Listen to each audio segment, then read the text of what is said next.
Let's start with our first news. Alex Pereira is clearly making a statement ahead of his upcoming clash with Cyril Gane, and it's not just about striking this time.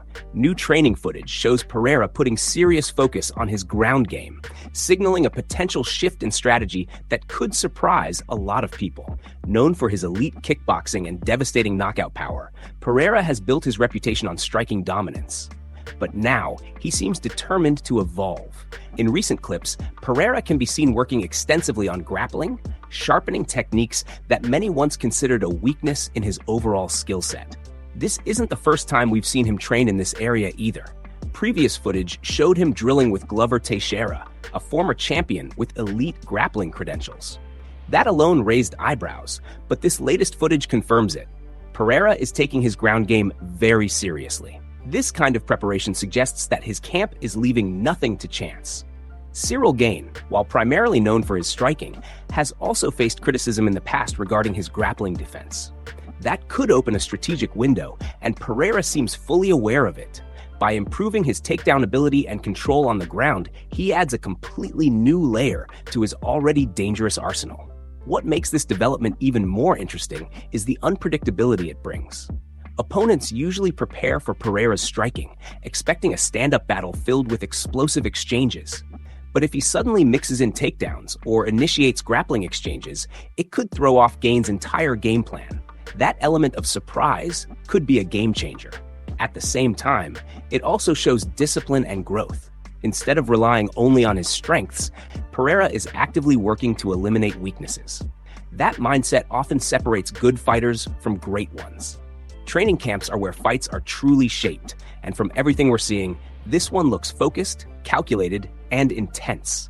The footage coming out of camp paints a clear picture. Pereira is not just preparing to win, he's preparing to dominate in every aspect of the fight. Move on to another news.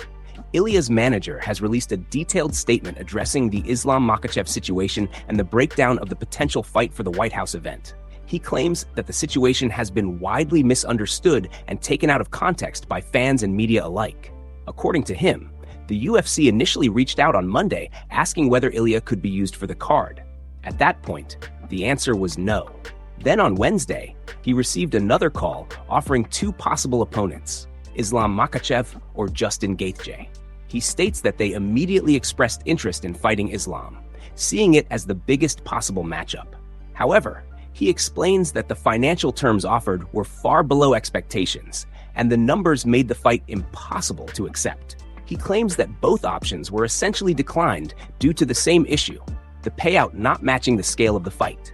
He further describes a fast-moving timeline, saying that by Friday night, everything changed again. Late at night, he received calls indicating that Ilya could be needed for the card, but by then, he was informed that Islam was no longer available due to a hand injury. Negotiations then continued, but according to him, the discussions that night were primarily centered around Justin Gaethje, not Islam Makhachev. The manager strongly insists that Islam was never truly an active, finalized option in negotiations, despite public perception. He emphasizes that at no point did Ilya or his team refuse Islam out of fear, but rather due to financial disagreements and timing issues. He adds that the fight between Ilya and Islam is considered one of the biggest possible fights in MMA history, and therefore should come with the biggest payday. He also states that Ilya is open to moving up to 170 in the future to pursue that matchup and potentially win a third title. He concludes by reinforcing that they were not avoiding any opponent, and that negotiations will likely reopen after the next fight, depending on UFC decisions and proper financial terms being met. He states that the goal remains clear: to secure the biggest possible fights in the sport and continue building Ilya's legacy at the highest level inside the UFC. And they expect clarity in upcoming negotiations with UFC management team, says. Move on to another news. Khamzat Chimaev has once again sent shockwaves through the MMA world after an intense grappling session featuring Demetrius Johnson surfaced online. The footage shows the two sharing the mats at Santos Studio, where Khamzat was active while continuing to build content for his YouTube channel and training platform. Despite Demetrius Johnson being widely regarded as one of the most skilled and technical fighters in MMA history, the exchange took a dramatic turn almost immediately. From the opening seconds, Khamzat imposed heavy pressure, controlling the position and forcing Johnson into constant defensive movement. Within just 47 seconds, the session ended in a submission, with Khamzat securing a tap in an incredibly short sequence. The speed and dominance of the finish immediately caught attention across the MMA community, as many did not expect such a rapid conclusion against a fighter of Johnson's caliber. During the exchange, Johnson could be heard reacting to the intensity, acknowledging the strength and control coming from Khamzat. The pressure was relentless, with every transition seemingly shutting down any escape options. Even as Johnson attempted to create space and defend, Khamzat maintained top control and continued advancing position after position. At one point, Johnson can be heard questioning the situation in disbelief, reacting to the sheer physical dominance being applied in real time. The session carried a mix of technical grappling and overwhelming strength, with Khamzat dictating the pace from start to finish. Observers in the room also reacted to the intensity, noting how quickly the control shifted and how difficult it was for Johnson to establish any offensive rhythm. Despite his legendary experience and elite grappling IQ, he was unable to find an answer to Khamzat's pressure in this exchange. The moment the submission was secured, the reaction was immediate, with visible shock and frustration from those watching. The speed of the finish, just 47 seconds, added another viral highlight to Khamzat's growing reputation as one of the most physically dominant grapplers in combat sports today. This latest clip further fuels discussions around Khamzat's grappling level and how it translates even against the very best in the sport. His ability to impose control so quickly continues to separate him from most elite-level competition, especially in grappling-heavy exchanges. The session ends as another reminder of the extreme pace and intensity Khamzat brings into every training environment, leaving a strong impression once again across the MMA community. Move on to another news. Paulo Costa has once again sparked debate in the MMA world after making bold comments about Israel Adesanya's recent performances, particularly focusing on what he believes is a major weakness in his game. Speaking during Media Day ahead of UFC 327, Costa reacted to Israel's recent loss and said he was not surprised by the outcome.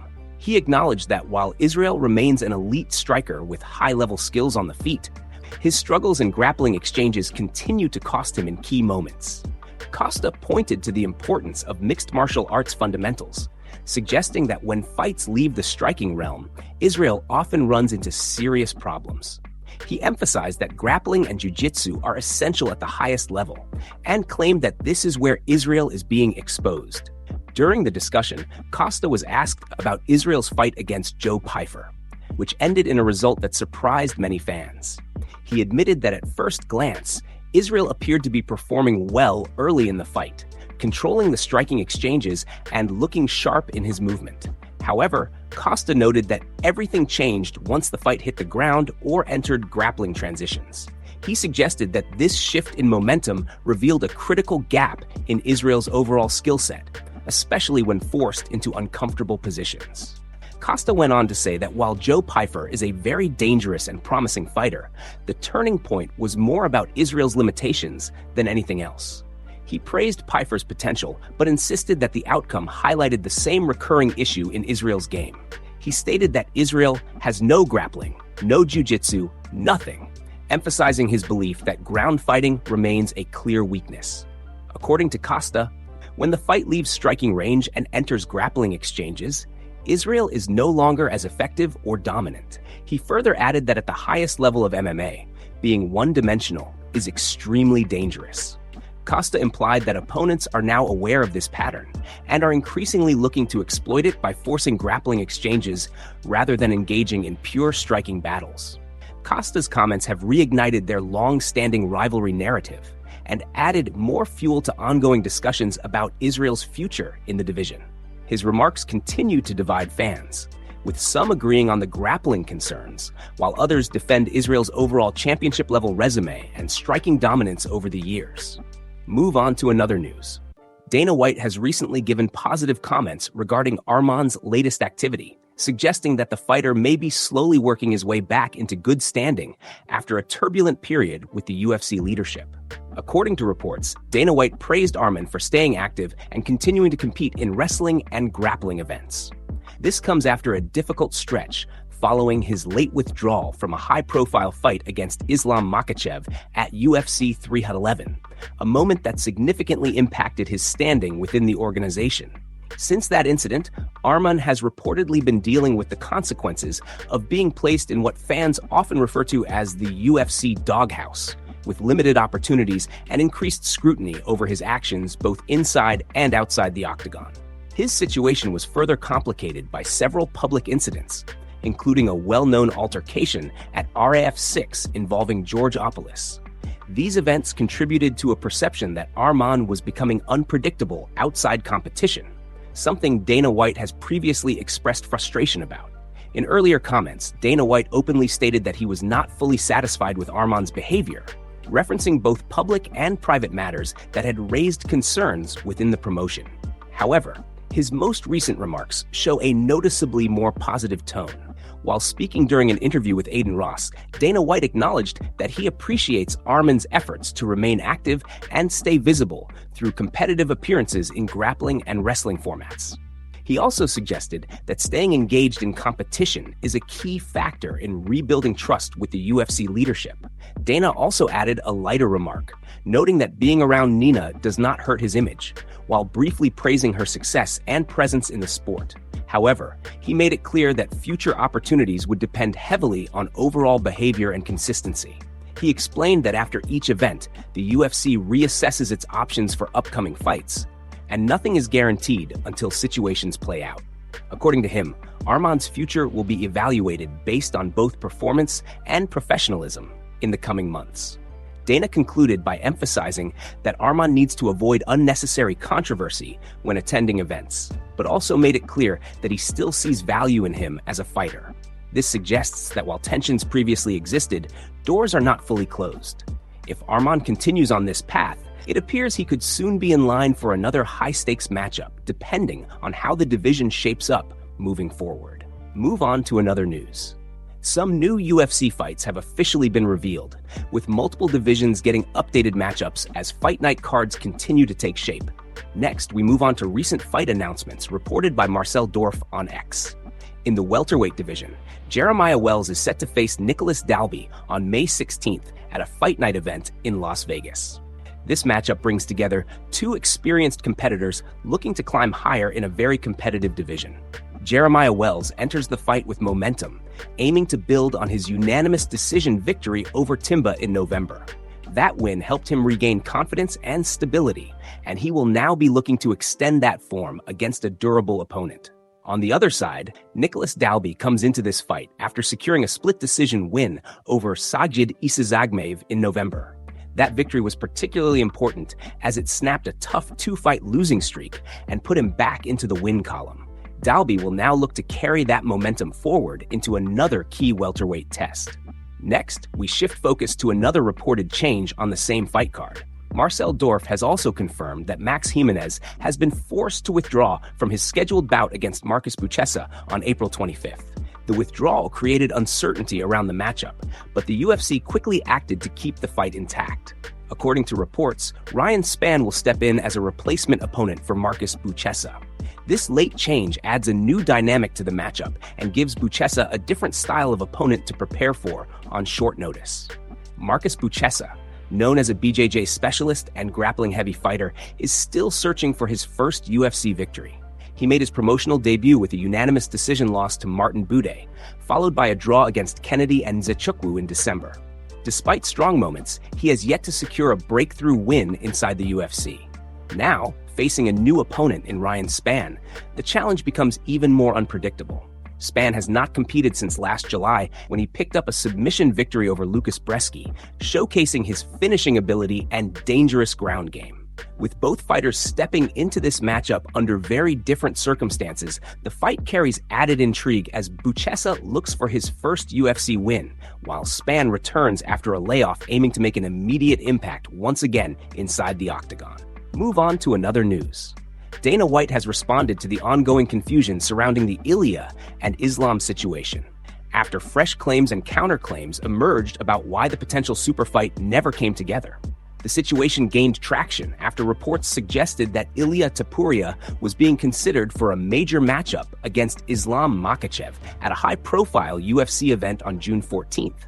However, according to earlier updates, Islam reportedly withdrew from discussions, leading to widespread speculation about what actually caused the breakdown. Following that, Islam Makhachev publicly suggested that Ilia had requested an excessive amount of money, implying that financial demands were the reason the fight did not move forward. That claim quickly spread across the MMA community and sparked major debate among fans. During a recent media interaction, Ross directly asked Dana White to address those allegations and clarify what really happened behind the scenes. The question focused on whether Ilia's financial demands were indeed the reason the fight collapsed, as claimed by Islam. Dana White responded very directly, shutting down the rumor in clear terms. He stated that the claim was not true. According to him, the narrative being circulated about Ilia demanding too much money was inaccurate and did not reflect what actually happened during discussions.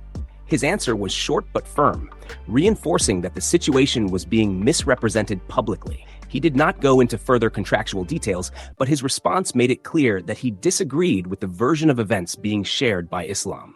This has now added another layer of tension and confusion to an already complicated situation involving two of the biggest names in the sport. With multiple versions of the story circulating, fans are still trying to understand exactly why the potential matchup never materialized. Dana's statement also leaves room for further interpretation, as he did not confirm what specifically caused the negotiations to fall apart, only that the financial accusation was incorrect. This has only fueled more discussion about what really happened behind closed doors. As it stands, the possibility of Ilia facing Islam remains one of the most anticipated matchups in MMA, but the timeline and circumstances surrounding it continue to shift with conflicting reports from all sides involved.